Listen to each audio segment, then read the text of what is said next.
I brought a video here on the channel reminiscing about Traffic Racer, and some people said they didn't play the car game much, but played its brother from another category a lot.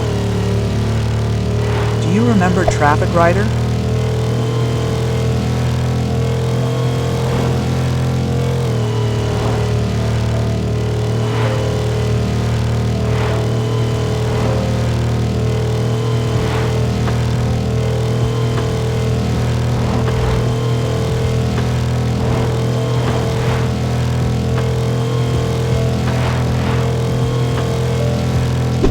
Traffic Racer is its older brother, Traffic Ride. I'll talk about it extensively here in this video, since the two games are practically very similar, but as I said at the beginning, they're from another category. Traffic Ride was released on January 11, 2016, almost 3 years after the release of Traffic Racing. And regarding the developer, I don't think I have much to comment on, since both games were practically made by the same developer, SK Games, which currently only has 3 games in its catalog on the Google Play Store. For those unfamiliar, the third lucky one to have in their library is Wings on Fire, which is basically a flying game that unfortunately didn't achieve nearly the success of those 2 vehicle games. Unlike Traffic Race, Traffic Rider's objectives have been expanded a bit to give us something more to do. But basically, the objective steps we have to complete in the game are to complete a level. By completing a level, we can earn XP and money. With XP, we can unlock a motorcycle, and with the money, we can buy the motorcycle itself. And when we buy a new motorcycle, basically the same thing happens. It's obvious that we need the motorcycles. Motorcycles are important because each motorcycle we get in the game is stronger than the last, and we need increasingly stronger motorcycles to complete the challenge. Can you complete it with the weakest motorcycle? It's possible if you're very good, but there are some challenges where you really have no choice. Even if you are the best player in the world in this game, you'll be forced to buy a better motorcycle because of your stats.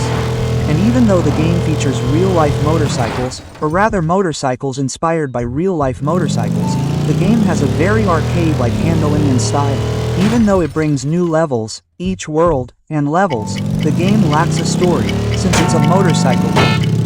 I couldn't think of a good story about that. Maybe a guy who was just chilling starts riding motorcycles, earns money, and then buys new ones. I don't know. But maybe it wouldn't be good to have a story in this game, since people prefer to focus on riding the bikes rather than the story itself. It's not necessary.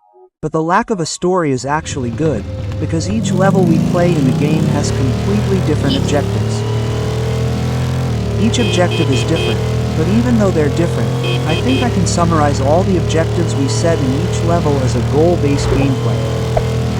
If we reach a level, there will be a goal we have to achieve. So we play and manage to complete it. Some levels require goals and a specific amount of time. Others don't have a time limit, and you can complete them whenever you want. When I say goal, I mean, like, reaching 100,000 meters or doing a wheelie for 10 kilometers or something like that. I think you've gotten a little understanding of this game's graphics. It's a pretty interesting thing to mention, since it's evolved a lot compared to Traffic Racer, but the game's graphics are completely focused on the motorcycle models. The motorcycles are certainly well made, nothing to complain about. The only thing I find bad is that they focused so much on the motorcycle that they forgot about the rest. The game's environments are actually okay. The other vehicles are okay, but of course they could be better. Many environments are hidden by snow or something like that. Lots of trees on the screen, but you can see that there wasn't much to add to the environment, since it's practically the same thing over and over. I think one of the environments they definitely didn't do a good job of was the city of Million, because the city itself is basically very beautiful. Besides all the lights on in the city, I think what really disguises this map is its time of day. Because it's nighttime, most things are dark, and because it's dark, we can't see many details in the scenery. So, it ends up going unnoticed, making us think this map is one of the most beautiful in the game. And in the game, we have 5 buttons to control the vehicle. I don't expect I'm forgetting any, but the controls are the arrow keys. I actually use the arrow keys more in this game, so I don't have to use the gyroscope to control the bike. But if you want, you can use the gyroscope if you want to experience riding a real motorcycle. Something like this. We have the accelerate button, and next to it, we also have a brake button. This is a bit strange because sometimes you want to brake and end up accelerating and accidentally colliding because the two buttons are really close to each other. I know I wanted to imitate the control style of a real motorcycle, but that's okay. I think it's something you can get used to, or even better. It's best to check when braking to make sure you're actually pressing the right button, because I've died and lost several times because of it. And the fifth button, which only appears a little after you play the first few levels, is the wheelie button. This wheelie button is interesting to talk about, as it's a bug in the game that some people notice in specific situations while playing.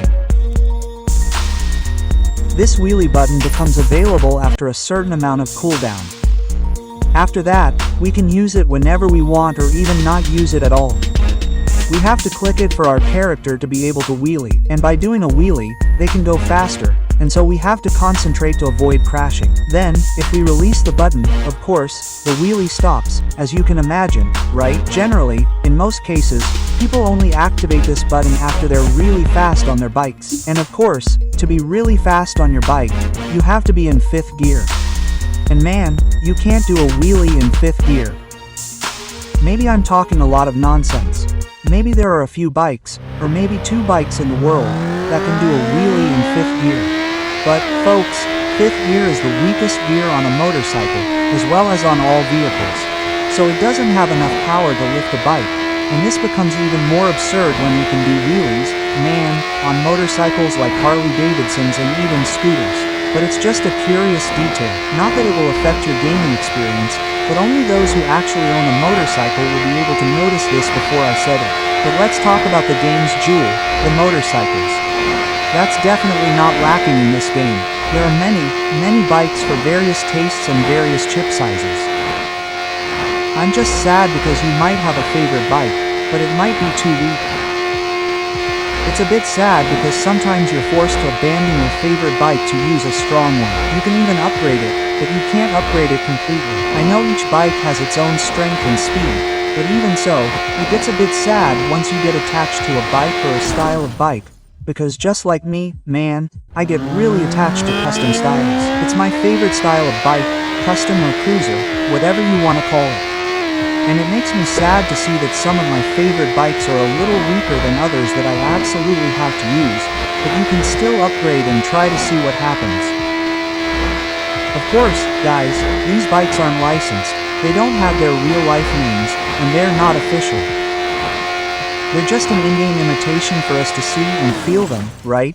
But just looking at some of the designs of some of the bikes there, you can already recognize them and know which ones they are. There are many Kawasaki bikes, the Kawasaki Volta, Kawasaki Ninja, Honda bikes, Yamaha, man, there are tons and tons of them. There's even a Trift bike, the Rocket 3, man, one of the most beautiful bikes in the world, I think, and, man, one of the fastest bikes too. There are Suzuki bikes. I'm going to highlight the Raya Pulsar in this video, man, which is, I think, one of the most famous bikes in the world. It used to be one of the fastest bikes in the world, but even so, it hasn't lost its fame. I think the only downside to this bike is that, unfortunately, you can't get it with in-game currency, meaning you have to pay $200 to use it in the game.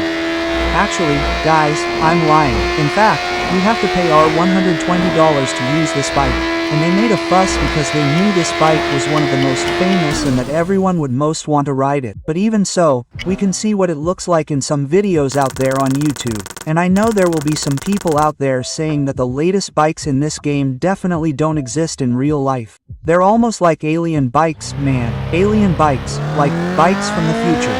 But guys, these bikes, even though they're not sold or marketed, it's obvious that you'll never see one like that on the street, but it may have already been presented in real life as a concept bike, guys. So, man, these are the bikes. They're the bikes that appear at those special events like that, where companies try to implement new motorcycle concepts, the most absurd motorcycle technologies, and end up creating things that look like alien technology or even bikes brought straight from the future. But rest assured, even if you see weird and strange motorcycles in this game, it may have already appeared in real life. Maybe not commercially, but maybe it did. And I know that you, watching this video now, may have a very different feeling about this game than others, but I think it's nostalgic for most people, because you probably played this game a lot when you were a kid, dreamed of riding these motorcycles, tried your best to feel what it would be like to ride them. Maybe, nowadays, you, as an adult, have already conquered your motorcycle and think that before you control the motorcycle on your phone and now, in real life, you're out there on the track for real. I think the biggest nostalgia in this game is definitely that feeling of being a kid, playing there dreaming of riding the motorcycle, and then you jump into real life and there you are riding a real motorcycle and experiencing a sensation twice as good as playing on the small screen. And even though this game is quite old, even from 2016, I can say it's aged very well, not only in terms of graphics and gameplay, but also in our hearts. Guys, do you remember Traffic Rider? I hope you enjoyed this video. Thank you so much to everyone who watched. I'm only making this video thanks to all of you who asked for it in the comments, and I wanted to thank Tavern TV Games for giving me a huge shout out on the last video, man. I'm sorry for leaving your thanks for the last one, man. Because you actually sent it a little late in recording this video, but I really appreciate you and thank you so much for always helping out here on the channel. Thank you so much everyone. I'll leave it at that, and thanks, said and gone.